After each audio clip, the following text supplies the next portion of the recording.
Saya itu kalau ngaji, ya ngaji biasa belajar, itu sering nangis seneng. Misalnya saya baca tadi, Miftahul Jannah la ilaha illallah, lung kunci kok dikasihkan. Kita ini masuk neraka gak pantas, enggak bawa kuncinya kok masuk. Harusnya kita ini masuk surga, kita kan pegang kunci surga, gak pegang kunci neraka. Maka aneh kalau kamu masuk neraka itu aneh. Coba kita pegang kunci surga apa kunci neraka? Tapi kadang teman saya suka neraka ora ono kuncine. Karena tidak ada pintunya. Terus saya bilang, kamu kok tahu? Memangnya mau ke sana, kata saya. Saya tidak punya rencana tahu neraka.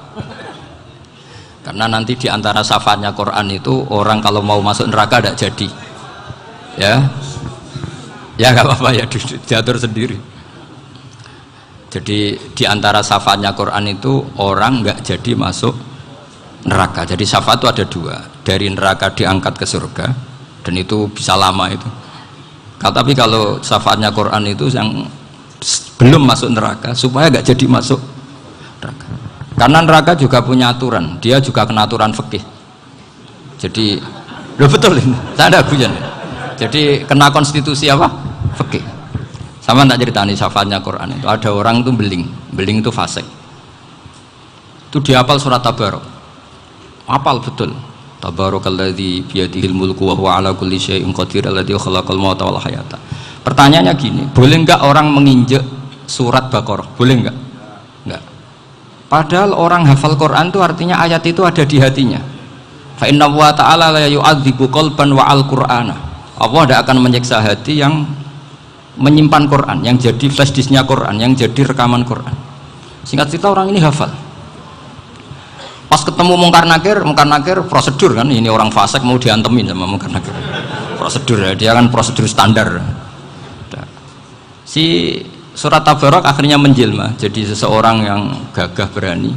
Kamu nggak boleh nyiksa orang ini. Saya ini kalamullah. Kalau kamu nyiksa dia berarti nyiksa saya. Kamu berani sama kalamullah. Wah ya tidak berani jadi Mungkar Nakir.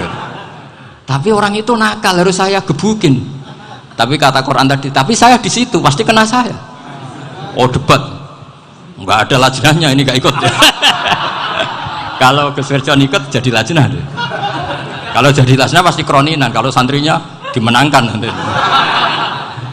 Akhirnya debat. Ya sudah kita ketemu Allah. Akhirnya Mungkar Nakir sama Quran tadi surat Tabarok datang sowan sama Allah. Terus kata Allah, memangnya kenapa Mungkar Nakir? Saya harus nyiksa dia karena dia fasik ya Allah. Memangnya kenapa surat Tabarok? Saya ada di situ. Menurut aturan orang tuh nggak boleh injak Quran. Kalau dia nutuk saya, nutuk Quran, itu harus dikasih tahu fikihnya Mungkar Nakir. Akhirnya Allah ngendikan gini ke surat Tabarok, ya sudah terserah kamu. Kalau terserah kula Gusti, Mungkar Nakir nggak boleh nyentuh orang ini. Ya sudah selamat. Sehingga terus itu sama baca di termasuk mukjizatnya surat Tabarok di tafsir Ibnu Katsir banyak. Karena tadi logikanya malaikat itu juga kena aturan fikih. Sehingga banyak ulama termasuk Said Muhammad ngendikan pertanyaan Mungkar Nakir itu tidak semua orang kena. Kalau semua orang kena, nanti kalau tanya Nabi Muhammad, waman nabiyuka, kacau kan jamnya. Nabi kamu siapa? Lu saya ini nabi. Ya kan? Lah nanti kalau pas ketemu Nabi Ibrahim, waman abuka, jadi repot kan? Makanya ada kiai yang guyon kalau ditanya merebuka, saya ini guru tauhid sembrono. Saya ini ngajar Ummul Barohin, kamu tanya merebuka. Masyhur itu keramatnya Imam Malik itu. Ada Ashabu Malik, rajulun min ashabi Malik, beliau ditanya Mungkar Nakir merebuka menabiuka. Imam Malik datang, ini seumur-umurnya itu ngajar tauhid. Kok kamu bedai itu gak sopan kamu. Dan kita berharap barokah sampean ngaji nanti itu. Yes. Malaikat itu anak sungkane itu. Jadi itu. Dan saya meskipun guyon itu serius.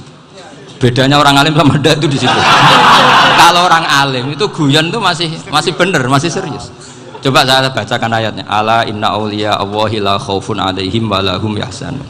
Terus lahumul busyra fil hayatid dunya fil akhirah. Artinya kalau Mungkar Nakir dengan penampilan garang gitu, berarti ada ketakutan apa enggak? Ada, padahal ciri utama walinya Allah tidak ada ketakutan. Makanya itu termasuk dalilnya Sayyid Muhammad, tidak semua orang alami seperti itu, karena wali-wali itu la khaufun alaihim wa lahum yahzanun. Wah anak kiai ketemu karena kerja buat tidur wedek. Iku rezeki ora kok pertanyaan itu, nak konan santri piye? Lho isen wis kiai dihanjuti mau karena ker. Malu gak kira-kira? Mesti pelengani konan santri piye? Nak jawabannya gampang karena pernah ngajar tauhid. Makanya Sayyidina Ali ini cerita ini ada di kitab Nurul Dholam, sama lihat di kitab Nurul Dholam karangannya Syekh Nawawi Banten. Itu Sayyidina Ali itu ya, andekan orang biasa mungkin ya agak-agak hasut, tapi ini wali gak boleh kamu katakan hasut. Dia itu mangkal sama Umar. Orang kok setiap orang pernah dibentak, apa dia berani bentak Munkar Nakir? Penasaran dia. Bagaimana kerengnya Umar itu berlanjut enggak gitu kira-kira. Akhirnya minta, ya Allah saya minta kasyaf. Ya karena yang minta Sayyidina Ali karena mau wajah dituruti sama kasyaf. Dilihat Sayyidina Umar pas meninggal itu. Jadi hasud itu ya kadang penting asal baik. Loh betul, bahasa Kanjeng Nabi kadang la hasada illa fisnaten. Itu Nabi membahasakan ya hasad. Gus Firson aja yang nafsirkan ghobtoh itu kan gaya-gayanan sebagai ulama. Aslinya Nabi ngendikannya itu la hasada illa fisnaten. Ulama yang ganti itu namanya ghobtoh. Wong Nabi sendiri nyebut hasad kok kamu tafsiri ghobtoh. Ya hasad ya hasad. Udah ada usah ditawil pokoknya gitu. Kalau sama nggak percaya nggak apa-apa. Kok gitu aja kok repot. Karena sama nggak percaya kemungkinannya dua. Satu nggak ngerti.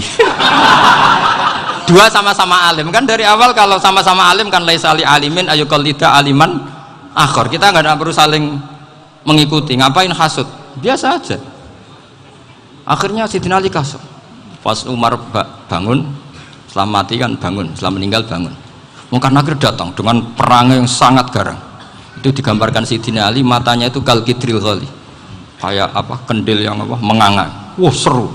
Sayyidina Ali senang, paling takut ini Umar. Senangnya bukan main. Wah, ini mesti takut Umar. Biasa. Ternyata enggak, Umar malah bangkit. Woi, Munkar Nakir dia. Kamu tahu menghadapi siapa? Itu betul ya? Kamu itu menghadapi temannya ahabbal khalqi ilallah. Yang diandalkan temannya bukan dia. Kamu tahu yang kamu hadapi, saya ini teman kekasihnya Allah. Jadi boleh kamu mengandalkan Mbak Virjon. Tapi nanti resikonya Munkar Nakir tanya, itu Virjon siapa? Wah itu masalah kan. Makanya syaratnya wali itu harus ma'rufun fis sama. Di langit sudah populer. Makanya dulu ada orang yang saking seninya Abdul Qadir ditanya apa saja jamnya Abdul Qadir Al-Jilani, itu aman karena beliau populer. Makanya program kita harus populer dulu di langit. Itu nanti kalau dicatut oleh santri-santri nggak apa-apa. Kalau nggak populer nanti dicatat, itu siapa? Masalah ini. Umar itu yang dibanggakan itu, kamu tahu saya siapa? Ya enggak tahu, saya ini temannya kekasihnya Allah. Temannya Muhammad, iya Muhammad Rasul. Wah mikir, waduh, repot. Loh di dunia aja gitu kan, temannya presiden, temannya panglima, apalagi ini temannya Sayyidul Awalin wal Akhirin. Di dunia aja bilang temannya presiden, menteri, orang sudah takut, apalagi ini temannya Sayyidul Awalin. Hanya Munkar Nakir terus konfirmasi sama Allah, gimana ya Allah ini ngadepi. Sebetulnya yang diandalkan itu temannya, bukan dia. Wah, akhirnya sama Allah dibilang, ya bu, ya sama seorang seperti itu bu yang sopan.